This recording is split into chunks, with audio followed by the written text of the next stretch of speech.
Good morning, everybody. Good morning, everybody. I apologize for the slightly late start. There were enormous troubles on the road today. Actually, it took me more than an hour and a half to get here from Gush Etzion, which is a bit strange. So at least we're here, Be'ezrat Hashem, and I'm very happy to be back with you after Pesach. I'd like to ask if you could please turn off your cell phones so that we can get through the shir without musical entertainment. And also I'd like to thank the sponsors for the fall 2024 academic year. The shirim have been sponsored Le'ilu Nishmois Brana Bas Brandit and Zelig Ben Kalman, Zichronam Livrocha, and we are very, very grateful to that anonymous donor.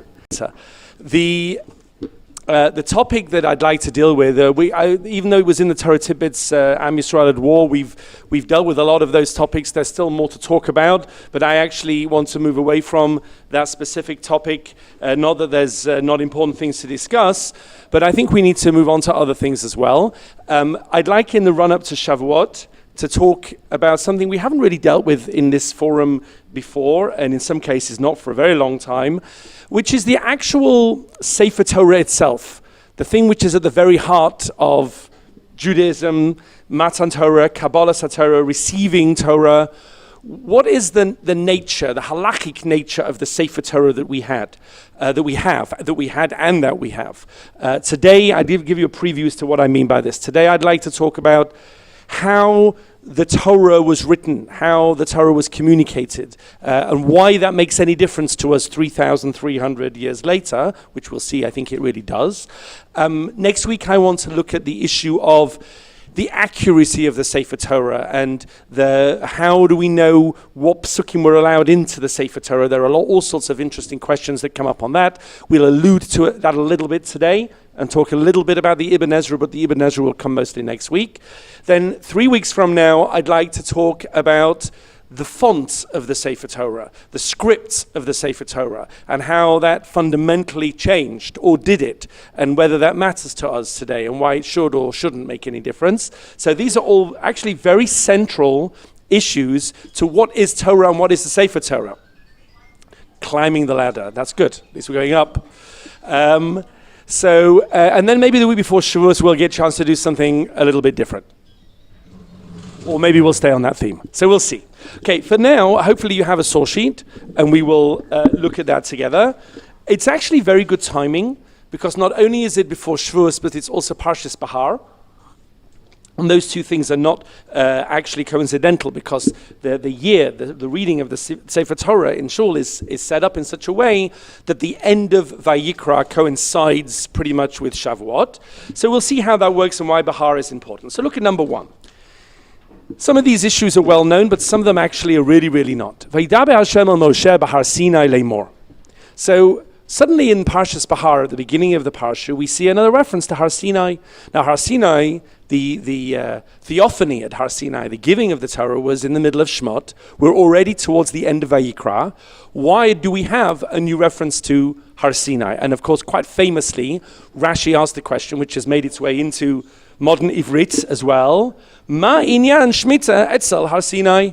What on earth does Shemitah have to do any more than anything else with Har Sinai? We've had loads and loads of mitzvahs since Har Sinai. Number two, says Rashi, V'halo kol mitzvahs nemru b'Sinai. Weren't all the mitzvahs given on Sinai? Well, that's a good question. Were they or weren't they? We'll see. Ella, he gives an answer from Torah's Kohanim. Ma Shemitah nemruha klaloteha upratoteha v'dikdukeha misinai. Just like we see here in Parshas Bahar, the details for the first time of Shemitah. We had Shemitah in outline in Parshat Mishpatim, but now we have all the details. So it's telling us these details that we see today in Bahar, nemru klaloteha pratoteha v'dikdukeha b'Sinai. Not just the general ideas, but the details and the very fine details were given on Sinai. So So too, all the mitzvahs. This is like a binyan av. This is setting up a paradigm. All the mitzvot we learn from here were given not just in their outline, but in their detail and in their very fine detail at Sinai. I can hear talking. Is that? Oh, it's an echo. Okay. Well, at least I'm talking to myself, I suppose. I don't know if that's a good thing or a bad thing. Okay, we shouldn't play with any buttons or it might stop working. but it is a little bit off-putting. Maybe we could ask for some technical help. We'll see if the voice at the back is saying the same shit as the voice at the front. Okay, fine. So, v'nira li shekach perusha. So what does that mean, says Rashi? I want to tell you, he says, this was from Kach Shnui b'Toras Kohanim. This is what we read in Chazal. But what does that mean, that the details were all given on Sinai? And he says a very interesting thing. Lefi sheloi matzinu shmitat karkaos shenishneis ba'arvos Moav b'Mishneh Torah. He says, because when you look in Dvarim, there is no more reference to the Shemitah on land, which is unusual because Dvarim is meant to be a repetition of the Torah. It's not every mitzvah that's repeated, but Shemitah is not repeated. So lamadnu, so we're learning, because we don't see it later, sheklaloseu pratotehu kulam nemru misinai, that the details were actually not given later, but they were given earlier. Ubakatu v'lamed kan, and the posuk here tells us al kol dibur shenid Moshe b'Sinai, every single thing that was given to Moshe on Sinai, hayu kulam klaloseim v'diktukeim v'chazru v'nishnu ba'arvas Moav. This is actually very interesting. What Rashi is doing, he is giving us an explanation of what is a very fundamental idea, that the Torah, at least according to Rabbi Akiva, we'll see, was given 3 times. It was given at Sinai, v'nishnu, and he was given nishnu sheni a second time in the Ohel Moed, in the tabernacle, v'nishtalshu, and he was given a third time in the Arvas Moab, in the book of Dvarim. These are basically what we call the book of Shemot, the book of Vayikra, and the book of Dvarim. And he's saying the fact that we're seeing these details here, not later, and it's referring to Har Sinai explicitly, is telling us this principle, that the details were given and then given again and then given again. So why is this so important to know? Why is he stressing this in this way? So what Rashi is doing, he's quoting here from Toras Kohanim, but we also have this in the Gemara itself. The Gemara in number 3, if you look with me, please. Rabbi Yishmael Omer. So Rabbi Yishmael and Rabbi Akiva have a fundamental difference of opinion. Rabbi Yishmael says, Klalois Nemru b'Sinai, that what we got at Sinai, what we're celebrating on Shavuos, or for that matter, by the way, on Yom Kippur, because Shavuos was the first luchos, if you like, which were the abortive luchos, but the idea of Sinai is just the klalim, just the outlines. Moshe got like an overview, the chapter headings. These are the things that we're going to get into over the coming years together. Upratos, but the details were in the Ohel Moed. Okay, so let's just look down for a second at Rashi number 4, how he's explaining Rabbi Yishmael. So number 4, Klalos Nemru b'Sinai. Harbe Dvarim Nemru Stumim b'Sinai. Many things were given in a very simple way to Moshe at Har Sinai. Stum, stam. Shalon nitparshu kol tzarcham, and they weren't elaborated upon, says Rabbi Yishmael. This is very important for you to know. Sinai was an overall experience. Upeirshu loi, but they were explained to Moshe, and I underlined the law, la'acha kuhukam ha-mishkan ba'ohel moed, after the Mishkan was set up in the Ohel Moed. So as you know, Sinai came to an end, the people heard the Torah at Sinai, and they were given the mitzvah to build a Mishkan. There is a major debate, which we'll get back to later, between Rashi and the Rambam, on the one hand, who says that the mitzvah to build the tabernacle was only after the sin of the golden calf, as a response to the sin of the golden calf. Maybe we wouldn't have needed a tabernacle and Ohel Moed if not for the lowering of the levels, to be addressed in a minute. And of course the Ramban, who we're going to see also soon, who says no, the Mishkan was given before. If you look in the Parshas, it goes Mishpatim, and then it goes Yisro, Mishpatim, Teruma, Tetzaveh, Kisisa, Vayakel, Pekudei. There's an order. The golden calf happens after the Mishkan was commanded. And he says, I want to keep the Parshas in order wherever I possibly can. And therefore the Mishkan is fundamental. It's not a b'diavad. It's not something that came later. It's fundamental to the idea of there being Sinai that can move around with them. So Rabbi Yishmael says, okay, that's fine. But Sinai was the outline, and the Mishkan, which was the next Shlav Bet, was the detail. Upratas ba'ohel moed, look in Rashi number 4, line 2. Mishehukam ha-Mishkan, once they directed the Mishkan, v'diber imo me'alap kapores, and Moshe communicated with God. God spoke to him over the kaporet, with the wings of the kruvim. So then at that point, Sham Piresh Lo Hakatuv. That's when God explained all the details to him. Now, by the way, nobody has spoken yet about when Moshe gives it over to the people and when they eventually write it down.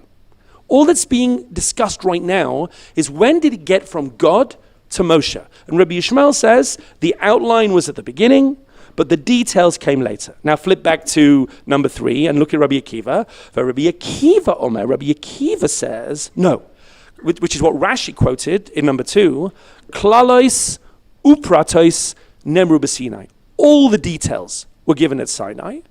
V'nishnu ba'ohel moed, and they were given again at the Ohel Moed. V'nishtalshu, and they were given a third time ba'arvas Moav, in the plains of Moav in Dvarim. So it wasn't just an outline at the beginning. Everything was given. Then everything was given again. And then everything was given again. So the question is, why do we need to get this 3 times? And is it different? Has it changed the second and the third time? But there has to be this 3-fold pattern. Yeah. Which time? Which 40 days? The first ones or the second ones? So the first ones he was being taught the Torah. He was being taught the first Torah. Okay, so you're saying according to Rabbi Ishmael, why does it take 40 days to get, maybe I'm not saying what you're thinking. You're asking why does it take 40 days just to get the outline? Or you're not asking that? No, I'm asking if he went up for 40 days 2 times, then maybe he was given the Torah 5 times. Well, I don't know where you get 5 times exactly from, but there were lots of 40. There was 40 at the beginning, and then the golden calf, and then there was 40 dealing with the people, then there was 40 davening for slicha, and then there was another 40 receiving the second Torah. We'll see a little bit the Ramban. We'll come on to that. So what's with this 3-fold repetition? Just look for a second back in number 4. Look back at Rashi on Rabbi Akiva. Nishnu, third line of number 4. Nishnu pam shenit. He was given over a second time. V'kal Masha nemakan, nemakan. And it was the same, says Rashi. What was said here was said here. V'afal pi shelo nichtav. But don't think that anything was written down. Nothing was written down. Nothing was written down yet. That's interesting. All that Moshe got at the beginning was the luchos. They were smashed. He got another set of luchos, but nothing else was written down, says Rashi. Don't think they had a Sefer Torah. Many of my students have this idea that Moshe walked down Har Sinai with the luchos in one hand and a Sefer Torah in the other hand. Rashi said, no. Nobody says that. Nothing's written yet. And then look at the last line of Rashi. And it was given a third time in the plains of Moab, mipi Moshe Israel. That was when it was communicated. That's when Moshe gives it all over in Sefer Dvarim. So this is really interesting. Did the Jewish people know anything before Sefer Dvarim? Or did they just like as an as-needs basis? What you need to know in order to do this or to do that, etc. And it's actually interesting because the Jewish people are asking Moshe, what about this? What about that? We don't know about Pesach Sheni. We don't know about Benot Slavchad. So this is making more sense because it could be that a lot of the details were just not given to them until the final shlav. Shnei Amar, and he brings the posik there. Now, what I brought you in the bottom of the page was something which actually my daughter, bless her, did many, many years ago. I even attributed it to her here. Research and graphics by Yael Manning based on Sefer HaChinuch. When she was about 8 or 9, she's Baruch Hashem now 27, I asked her to do, hence the very simple graphic. I asked, she'd probably do something much more flashy today, but I asked her to plot on a graph the number of mitzvot given in each parsha, according to Sefer HaChinuch, with the parsha itself. And lo and behold, what do you see? You see this kind of ECG, this electrocardiogram of Torah, where you see that very little is given in Bereshis, because Bereshis is not a book of mitzvot, but then you get a peak around Ba, Yisro, Mishpatim, etc. That's Sinai, what Rabbi Akiva calls Sinai, and then it kind of dies down again a little bit, and then you get a second peak, which is bigger than the first peak, which is what we call Ohel Moed, that is Sefer Vayikra, especially the parshas we've just been reading, Kedoshim and Achremos and Emor, etc. And then it really dies down through Sefer Bamidbar, and then at the very end you get an even bigger peak, a third peak in Sefer Dvarim, which is the, if you like, the last pulse of the Torah. It's very, very visual now that you see what Rabbi Akiva was getting at when he talks about 3 pulses of Torah. Very, very fascinating. And of course, when you think about it, it makes perfect sense. Because after the Torah was given the first time, there was no tochacha. There was no warning at the end of Shmot, don't mess up, because nobody had messed up until, or I should say in Mishpatim, there was no warning. Then they did mess up. So that was the Egel Hazav. So they messed up. So when the Torah is re-given, which Rashi said was the same, but we'll see in a minute that's not so clear, it was given in Vayikra with a tochacha at the end that we're about to read in Bechukaisai, which is, this is Shlav Bet. Well, it's not really Shlav Bet, because don't forget, plan A was Gan Eden, and plan B was Noach, and plan C was Avram. We're already on plan F or G, but the second download of Torah is given with a tochacha. Just don't mess up this time. And of course they did. They messed up with the Chet HaMeraglim, with the sin of the spies. So when it's given a third time, it's given with Dvarim, with a mega tochacha, with a much bigger tochacha, which is really, really, really, take me seriously, don't mess up this time. Whether they did or didn't is the rest of Jewish history, which I'm not getting into now. But you see this pulse of the Torah, which is Rabbi Akiva's understanding, which is what Rashi was there alluding to. So go over the page. I have a little bit less time than I thought I would, so I'm not going to read the Ramban inside. But the Ramban at the beginning of Bahar says, not so quick. Meaning, where were they in Sefer Vayikra? Where were they situated in Sefer Vayikra? And the answer is, at Har Sinai. They didn't leave Har Sinai until Sefer Bamidbar. And therefore, when the Chazal talk about what was given at Sinai, Ramban says, don't just think it means the first shlav in Mishpatim, in Shmot. But everything that's given through Shmot and through Vayikra is all called at Sinai. It just depends whether you're talking about plan A, which was what was given before the golden calf. And then the Ramban said, that was completely scrubbed. I just want to bring you one line from the Ramban. Maybe go to the fourth line where it says Lemoshe. You see what I mean by Lemoshe? Fourth line of number 5. He talks about when he's when Moshe finally received a slicha, received atonement from God for the sin of the golden calf. Beluchos shniyos, with the second luchos, tzivau bebrit chadasha. He had a whole new covenant. As it says, Shneimar, Hine anochi koret brit. This is kisisa afterwards. Vehichsi shama mitzvahs hachamuros shenemru b'seida ve'elu mishpatim. So he got back the key, the really chamor, the very serious, stringent mitzvahs that he'd had the first time round, okay, which he'd got in Eila Mishpatim, b'brit rishona, and he brings the pasuk, v'ratza HaKadosh Baruch Hu lahachmir aleihem b'brit hazot hashenit. But God needed to push down on them further with this second Brit. Why? It's not the same as the first Brit. And there's a tochacha at the end. So Ramban is saying something very interesting, which is when the Torah is given over again in Vayikra, it's not quite the same Torah. It's a different Torah suited for a different group of people. It has the same basic outline. We still have Pesach, Shavuos, and Sukkos. But by the way, if you look carefully, there are some things in Vayikra that we never had in Shmot. In Shmot, we didn't have Rosh Hashanah and Yom Kippur. Well, that kind of makes sense because the whole process of Rosh Hashanah and Yom Kippur and Slicha makes more sense now in a post-sin world than in a pre-sin world. We also have Shmini Atzeres.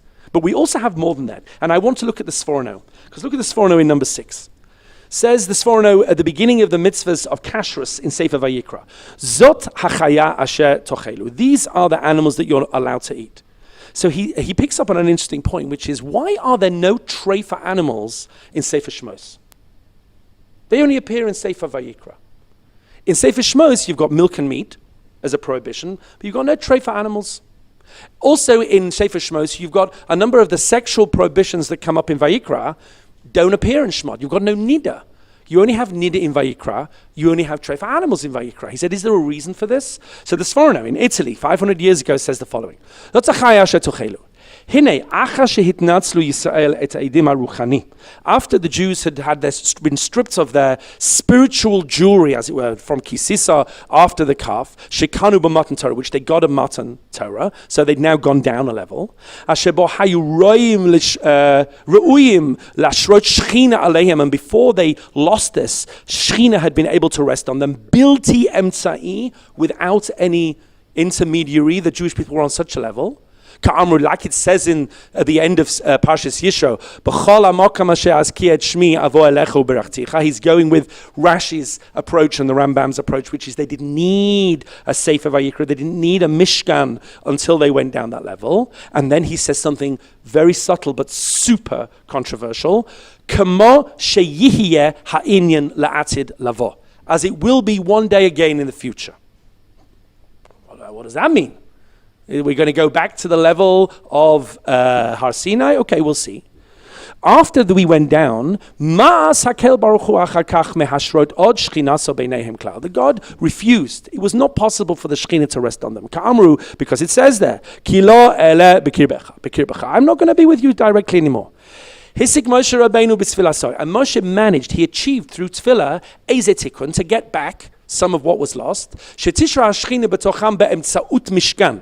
You can now have a connection with God, but only through a Mishkan. The Keilav, Umsharatav, Uzvachav. Now you have Korbanos, and now you have Kalim, and gold, and silver, and sprinkling, and blood. That was never, says the Sforno, the original plan. We didn't need that originally.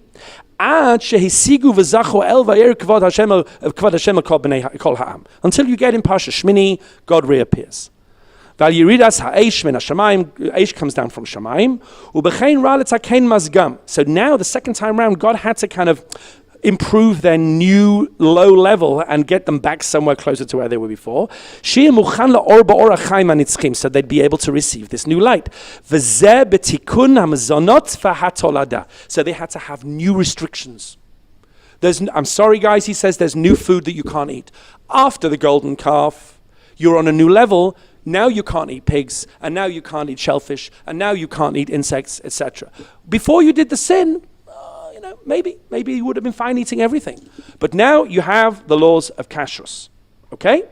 And also the laws of toladah, of sexual relations. The asa es ha'ma'achalim ha'matzameim, and he prohibits it. God prohibits it in Vayikra.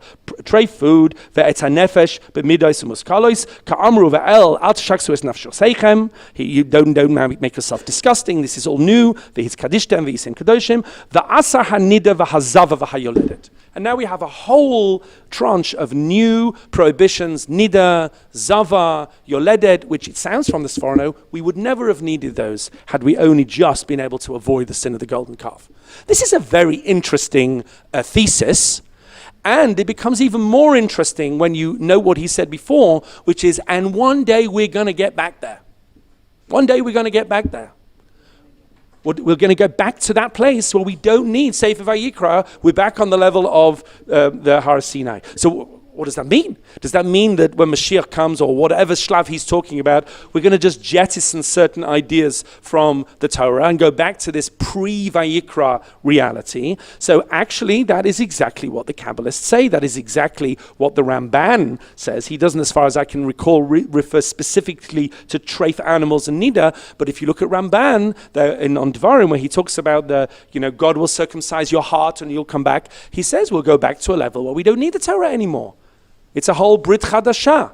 Now, this may not sit comfortably on your ears, because according to Maimonides, it's entirely heretical. Because the ninth of the principles of faith is the Torah will never change. It can't change. Mitzvahs will be mitzvahs. When we die, go to Shamayim. Ultimately, we don't need mitzvahs in Shamayim, because we have no bodies in Shamayim. But as long as we've got bodies, we need mitzvahs. And mitzvahs can only be one thing. Yes, sir.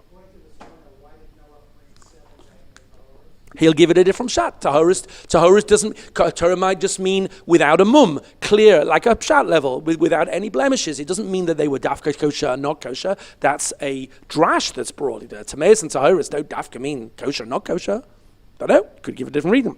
So this idea of the Sforno is actually very interesting, and we don't have time for this now. But if you look in the midrashim, which fuel the kind of Sabbatean heresies that started happening in the 1660s and post Shabtai Tzvi, the things that Chazal in those midrashim which were pulled out focus on that we will change in the world to come, like the Sforno being world to come here, meaning Yemos HaMashiach, are things like Chazir. Why is the Chazir called a Chazir? Because it is Choser to its level of kashrus. The pigs will become kosher. And Nida, which was introduced, will be rolled back, etc. Now, the Rambam gets very, very uncomfortable when you start talking about that, because he says, number one, no mitzvahs will change. Number two, Mashiach is not going to be a mystical, spiritual only reality. It's going to be a real nuts and bolts physical reality. So what you have baked into this question of when was the Torah given and what was given and when was it given is actually some really fundamental hashkafic ideas which have driven different movements within the Jewish people over certainly the last 500 years, but probably much longer than that. In a kind of roundabout kind of way, the Reform movement was also playing into this idea. The Reform movement in the 19th century, obviously there were other drivers and reasons as well, many were saying, well, this is our utopia. We have been emancipated. We have been allowed into non-Jewish society. This is what they meant when they talked about Yemos HaMashiach, Olam Haba. They focused not on the person, but on the period, Yemos HaMashiach. Therefore, why do we need mitzvot? They were coming off this idea. And in fact, there are some interesting theories about whether the early Reform leaders had connections with Sabbatean underground tendencies. You can do your PhD on that if you're interested. There's all sorts of things to talk about there. Now, of course, as I said, the Reform movement were coming from a lot of other practical places too, but there's a lot going on. So that's the first reason why this is not just a theoretical, conversation about what was given when, but it actually drives some very interesting contemporary questions. Let's move on to the next question. When was it written down? All of this is about when it was given over to Moshe. And Moshe gives it over to the people. When was it written down? So the Chumash seems to be explicit. Look in number 7. V'yichtav Moshe es haTorah hazos. This is at the end of Dvarim. Moshe is about to die. He writes down the Torah. V'yitna el kohanim, and he gives it to the kohanim b'nei Levi hanosim et Aaron brit Hashem ve'al kol ziknei Yisrael. V'ata, and says to God, and he says to the people rather, kisvu lachem et hashira hazot. Write down this shira. Why is the Torah being called a shira? Now you might say, well, this could be shirat ha'azinu. It's another way of approaching it. Absolutely. But write down this shira.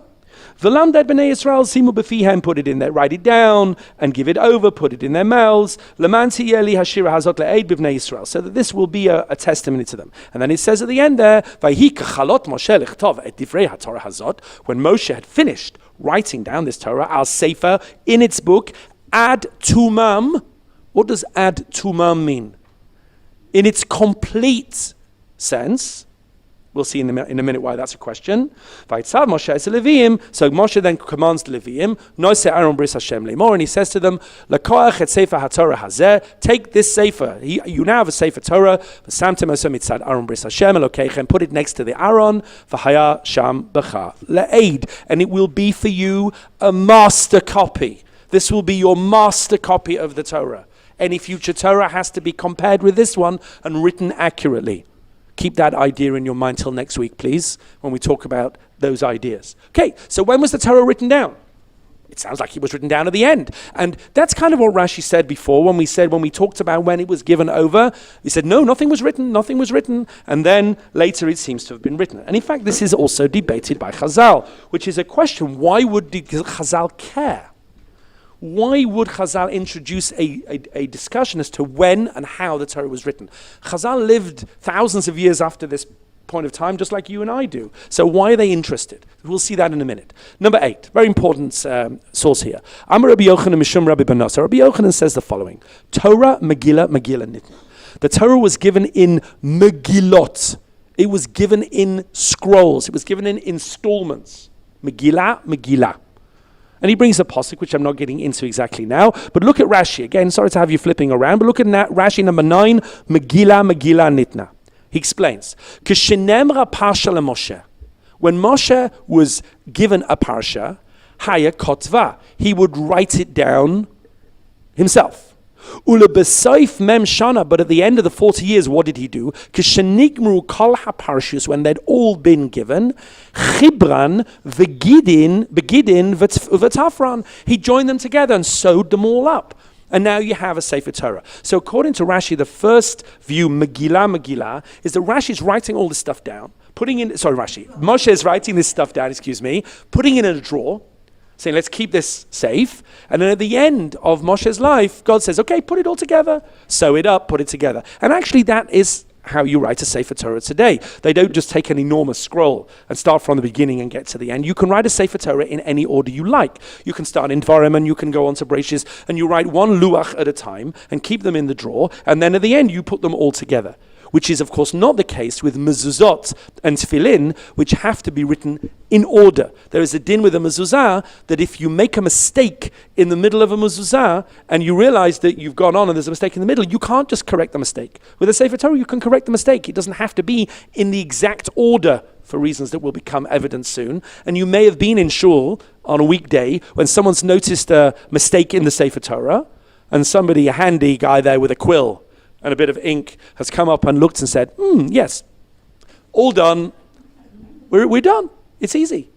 You can't do that with a mezuzah. If you notice a mistake in a mezuzah, what the sofer has to do is he has to scratch out all the letters going back to where the mistake was, and then write it back properly from there.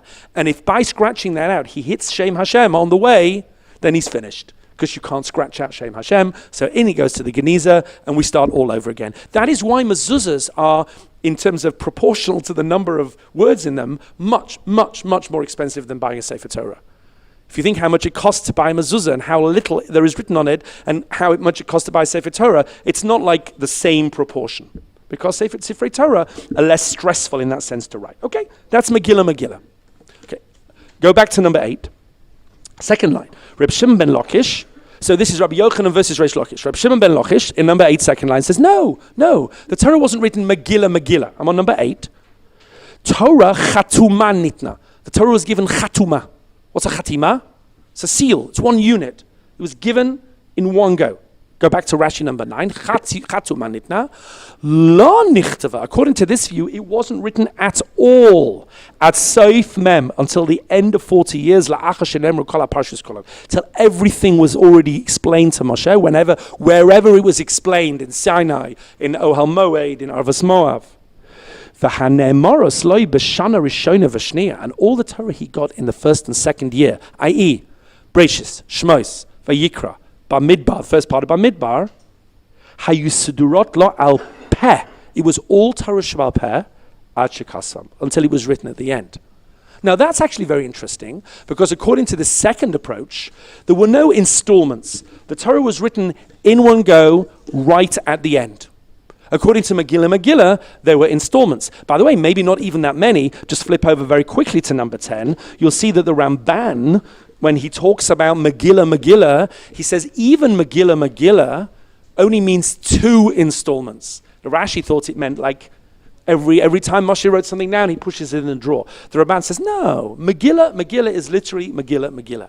One Megillah up to Har Sinai, everything up to that point.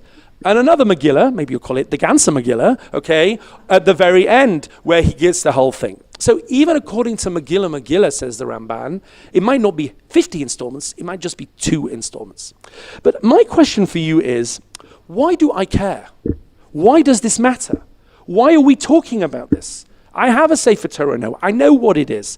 However it was said over and written down, doesn't seem very relevant. And of course the answer is, it's highly relevant, because it goes to the question as how do I read the Sefer Torah? How do I interpret the Sefer Torah? How do I learn the Sefer Torah? And one of the things that we've been zoche to over the last 40, 50 years is a whole revival in Parshanut on the Torah.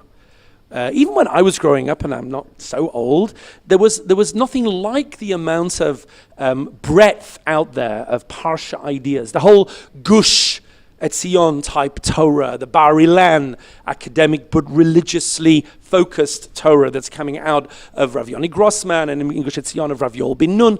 This is all a new growth, which is very exciting. Now, some people are not so keen on it, some people are very into it, but really what we're talking about is how do I read this book? Do I read this book in way X or way Y? And I'll tell you what I mean.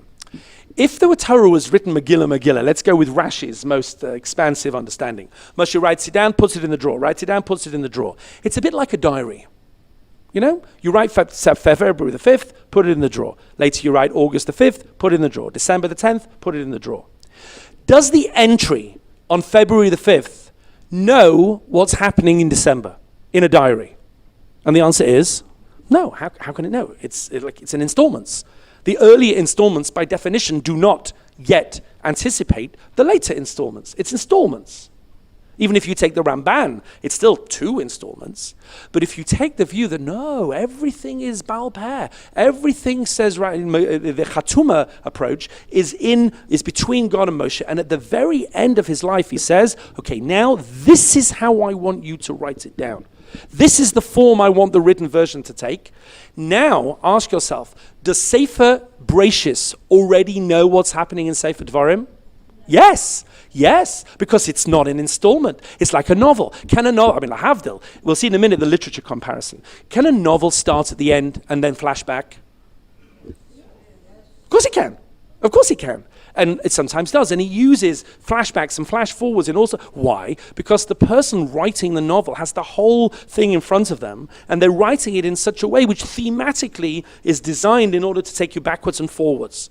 If you understand that the Torah is written all at the end, that's how I'm going to read a Sefer Torah. Of course, Bereshis knows Dvarim and Shemos knows Dvarim. It's all being put together to the same way by God to Moshe, which is a very new and exciting way of reading the Torah, as opposed to Megillah, which may change the way that I actually approach the text. So I actually think that this is a very important idea, and we'll develop this in the literary angle of it in a minute.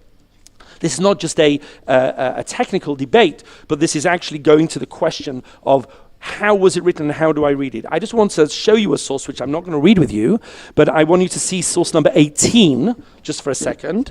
Source number 18 is a Chazon Ish. Now the Chazon Ish, this is a written translation of the Chazon Ish. Now, I do apologize. Well, actually, I didn't do anything wrong, but the translation was taken from Rabbi Yaakov Haber's website, Torah Lab. And I took it some years ago, and I now went on the link, and the link is broken. So I don't know if it's just temporarily broken or whether it's broken for good. And I actually know who runs the website, so I'll try and find out. But if you try this link, you won't find it right now. But I promise you, this is what I got from the link when it wasn't broken. And the Chazon Ish actually had a very interesting interface with a young man back in, I don't exactly know when, the 1940s, I imagine early 50s or 40s.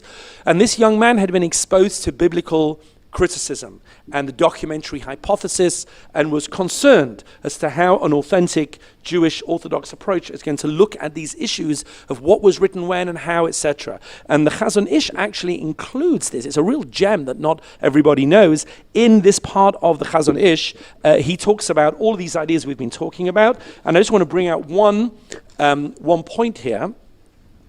He says, just look at the last 3 paragraphs, where he says here, and at the plains of Moab, this is Sefer Dvarim, the commandments were taught to him a 3rd time. He goes with Rabbi Akiva, because Rabbi Akiva versus Rabbi Yishmael, we usually go with Rabbi Akiva, more of that in a minute. And the divine presence was, as it were, speaking from the throat of Moshe. And at this time, he was commanded to write them down in accordance with the language that had been spoken to him in the case of each individual section at the time that had been commanded to transmit it to the people of Israel. So it's getting more and more complex. What language is he using it? He said, among them were commandments that were written in the language in which he'd received them at Sinai, and the commandments in the language he'd been said to him in the Ohel Moed, and some in the language of the plains of Moab. And there were some that had been repeated and some that were taught a 3rd time.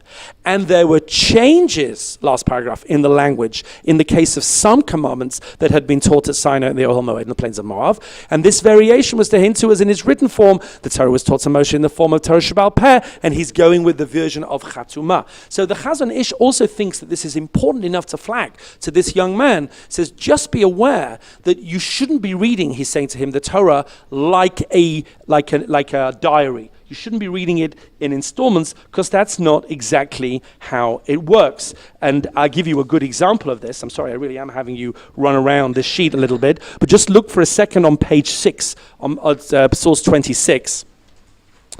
Actually, we'll probably keep you on this page from now on for a while. Look at source 26.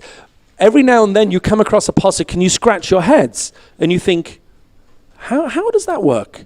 Here, at the end of Parshas Beshalach, the Jewish people are coming out of Egypt. The man has fallen. Says the pasuk, U'bnei Yisrael achlu et haman. The Jewish people ate the man.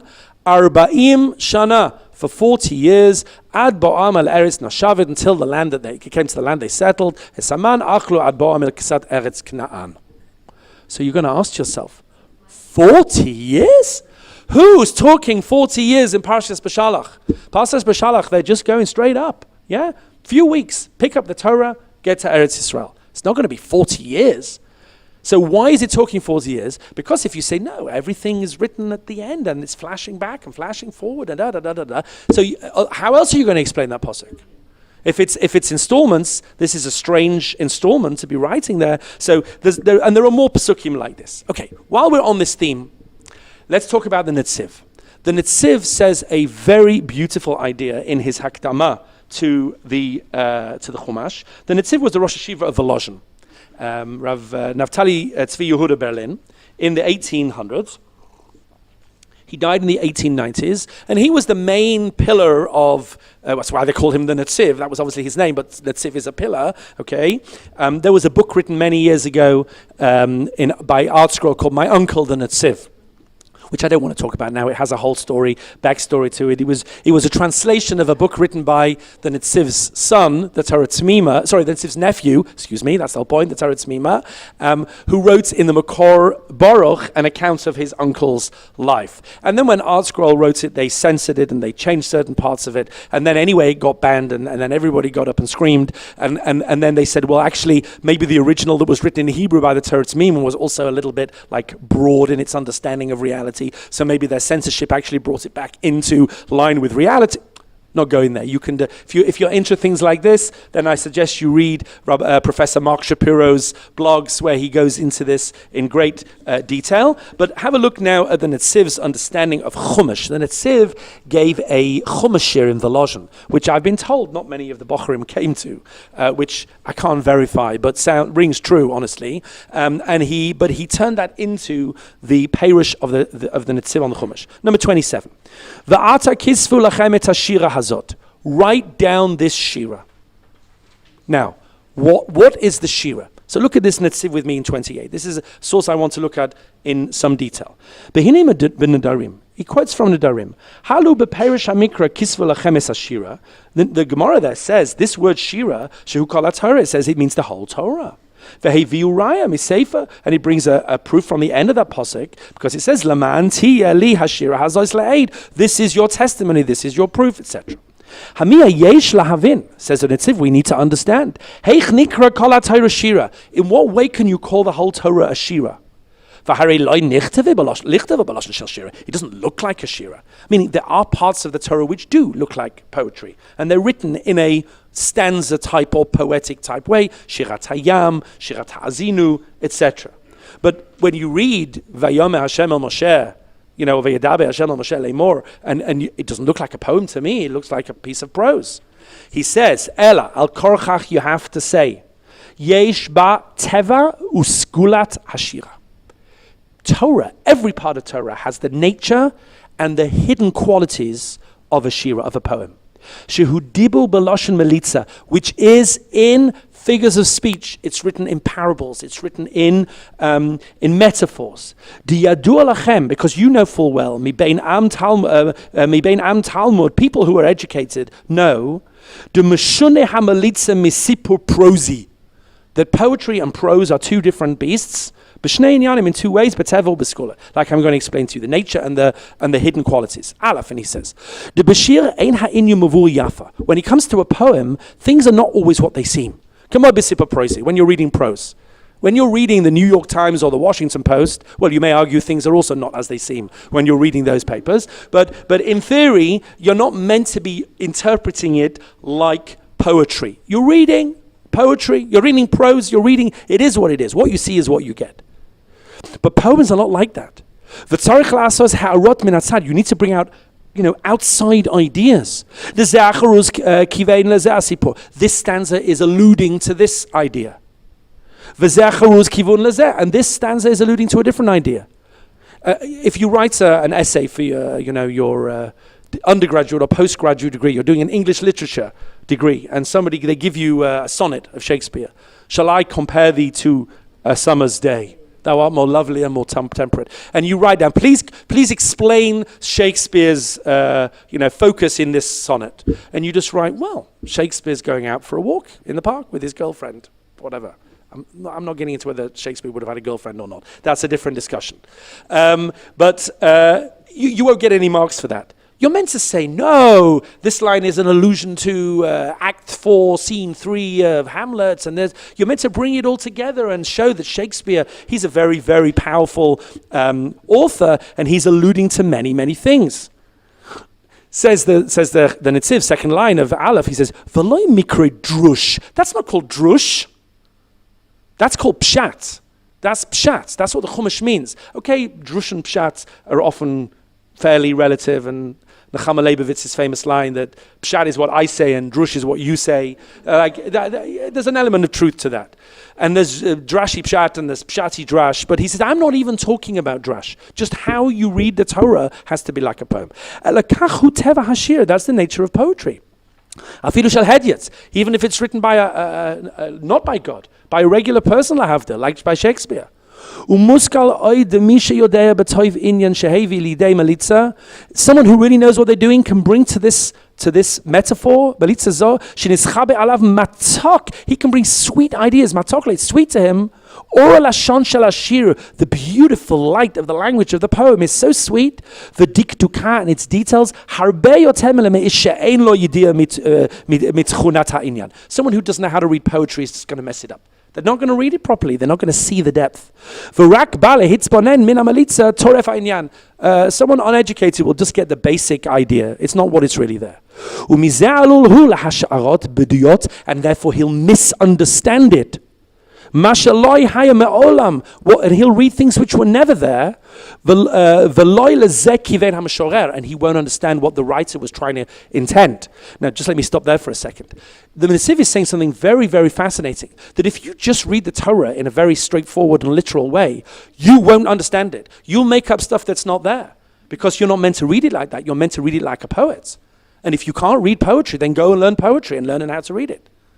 Meaning, the Netziv wouldn't have said go and do an English degree in Hebrew U, but I mean, Rav Aaron Lichtenstein would, I'm sure, argue it can't harm, and the fact that he had a doctorate from Harvard in English literature was an immense tool that Rav Aaron used in his understanding of Chumash and of Tanakh. And therefore it says the Netziv, this is not drush. And at the end where I've underlined, lo nikra drush, ela kach hu pshat hamikra.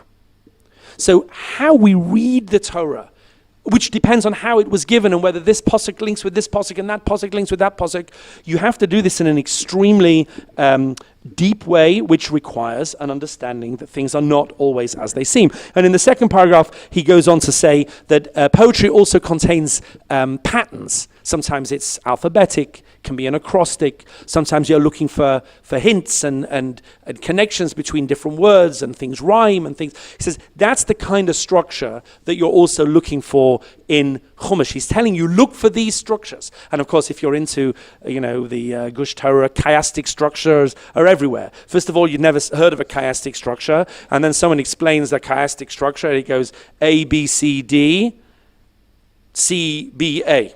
And D is in the middle, and each one reflects the other. And then there comes a point when you start seeing chiastic structures in everything. This whole book is a chiastic structure, and this whole parak is a chiastic structure. And then it's saying, kol hakavod, go and work out what it means. By the way, the Netziv also says something interesting, which is, if you get this, then you'll understand what the author really intended. Now, how do you do that with Torah exactly? Meaning, maybe I can get to the depths of what Shakespeare intended, maybe. Okay, but what possible hope do I have of getting to the depths of what an infinite author intended in a book? How does an infinite author write a book? That's a good question. And then you have to ask your question, well, are you ever really, when you're reading literature, trying to work out what the original person meant? Or are you trying to work out what it actually means to you in today's world, which is an important question in law. When lawyers are reading the US Constitution, are they trying to work out how would Benjamin Franklin have reacted if he was teleported to 2024 and looked at what we're looking at? What would he have said? Very few people argue that, because Benjamin Franklin would have probably run and jumped off a cliff if he could have seen how everything worked out in 2024. And I'm not sure he would have interpreted the way the Supreme Court do, but that's a separate question. So there's Torah as poetry as well. And then the last question I want to bring you with today, to bring to you today, is this issue of chronology. Now, hopefully, you'll get an understanding of when we say Ein Mukdam Umuchar B'Torah. What is that? Why do we say Ein Mukdam Umuchar B'Torah? Is it just I know some of my students seem to think it's just something that Mefarshim say when they can't work out what it means. Oh, it's not chronological. Hopefully you see now that it's actually much, much more fundamental that we have to say Ein Mukdam U'Maucher B'Torah, and everybody agrees of Ein Mukdam U'Maucher B'Torah. Okay, Rashi and the Ibn Ezra are more ready to use Ein Mukdam U'Maucher B'Torah, and I brought you those sources, and the Ramban is less ready to use that, and that's why, for example, like I mentioned, the Ramban looks at the parshas of the Chet HaEgel and the Mishkan as chronological, and therefore the Mishkan precedes the Chet HaEgel. Also parshas Korach, which we're coming up to soon, the Ibn Ezra understands the Parshas Korach didn't happen in Bamidbar. Not there in Bamidbar. It happened when Moshe separated off the Leviim from the rest of the people, and all the machlokas started up at the beginning of Bamidbar, before the sin of the spies. And Korach is just placed later on thematically, because now that we're listing all the things that went haywire, so we'll list this and we'll list that. But actually Korach was before the sin of the spies, not after the sin of the spies. And the Ramban says, no, it was before this, it was after the sin of the spies, because I'm more likely to take it chronologically. But he agrees that from time to time it's clearly not chronological. Sometimes it's explicitly. Sefer Bamidbar begins in the second month of the second year, and then later goes back to the first month of the second year when it deals with Pesach Sheni. Okay, so this idea of Ein Mukdam U'Maucher B'Torah is not some kind of get out. It's now fundamental to how we read Torah as to how we understand when it was given. One final point, and I will leave you on Shpilkas hopefully until next week. There is a major discussion about the last 8 psukim in the Torah. Just look for a second, and I'm going to bring you these sources in outline and give you a little teaser for next week. Just go back for a second to page number 3 and look at source number 12. Now, the Chumash did say that Moshe wrote the Torah ad tumam. He wrote the whole thing. Ramban says, Vayichtav Moshe es ha-Torah hazot mitchilat Bereshit ad le'enei kol Yisrael. He wrote the whole thing. He gave them a full Sefer Torah right until the last words of V'zos HaBrocha. And the Rambam in number 13 says the same thing. But there's a problem with that. What's the problem with that? The last 8 psukim of the Torah Moshe is dead. And the last 12 psukim of the Torah Moshe has gone. He's left. So this gives rise to an interesting debate in the Gemara, which I'll just quickly mention to you in number 14, where they say as follows. Amar Rabbi Shua bar Abba, Amar Rab Gidl bar Amar Rav. Shmona psukim sheba Torah, the last 8 psukim of the Torah, Yachid Korah Asam bebeis hakneses. An individual can read them in shul. It's different to the rest of the Torah. Next week we'll see what that means. Come on, who does this follow? Certainly not Rabbi Shimon, the Tanya, V'yama Sham Moshe Eved Hashem. How can it be? Efsha Moshe Chai, how can Moshe be alive? V'kasav, and write down V'yama Sham Moshe. This is Sheker. How can Moshe write Sheker? How can that be? And Moshe writes, and Moshe died, he's alive. Ella, it has to be, says the first opinion, Ad kan kasav Moshe, from this point, up to this point Moshe wrote it, Mikan ve'elech kasav Yoshua bin Nun. Yeshua finishes off the Sefer Torah. Divrei Rabbi Yehuda, that's Rabbi Yehuda's view. Amaloi Reb Shimon, Evshe Sefer Torah chasa ois echad. Moshe Rabbeinu gave them Apostle Sefer Torah. He handed over Apostle Sefer Torah with 8 psukim missing, maybe 12 psukim missing. Chas v'shalom, chas v'shalom, chas v'shalom. It's that he wrote these psukim with tears. He wrote them in a different way. We'll see what that means. Was he crying, or was he taking tears out of his eyes, sort of Harry Potter-like, and using the tears to write things down? You obviously never watched Harry Potter. It's fine. You didn't miss anything. You missed mamash nothing. Okay, don't worry. If you never read The Lord of the Rings, then you missed out. But J.K. Rowling, you can live without. It's fine. And the Ibn Ezra actually goes with Rabbi Yehuda. Look at the Ibn Ezra, and we'll see the Ibn Ezra. We'll finish with him, but we'll start with him next time. V'yal Moshe, lefi dati, according to my opinion, he says, ki mizeh ha'pasuk kasav Yeshua. Yeshua wrote these psukim. Ki acha she'ala Moshe lo kasav. U'b'derech nevuah kasvu. But he wrote them because he was a Navi. You can't have any Joe Schmo just write psukim in the Sefer Torah. Yeshua was a Navi. He was a Navi. Yeshua opens, God speaks to him. So that's okay, he says. And later also, where it says, and God buried Moshe in Moav, in Har Nevo. So look at number 17, Rashi, Ibn Ezra says, and well, I'll read you 16 first, because this is the key word. Vayikpor osa begei be'eretz Moav, mul beit por, velo yada ish et kvurata ad hayom hazeh. Ad hayom hazeh. To this very day, nobody knows where Moshe is buried. Now, if you know Rav Aaron Bazak, he wrote a whole sefer called Ad Hayom Hazeh, which we'll allude to next time a little bit. And it sounds like it's written later. The Ibn Ezra says, okay, no problem. Number 17, Ad Hayom Hazeh, Divrei Yoshua. It's still Yoshua. But it's not Yoshua the week later. It's Yoshua at the end of Yoshua's life. Okay, fine. So now we have Psukim being put into the Torah by Yoshua decades later. Anyone have a problem with that?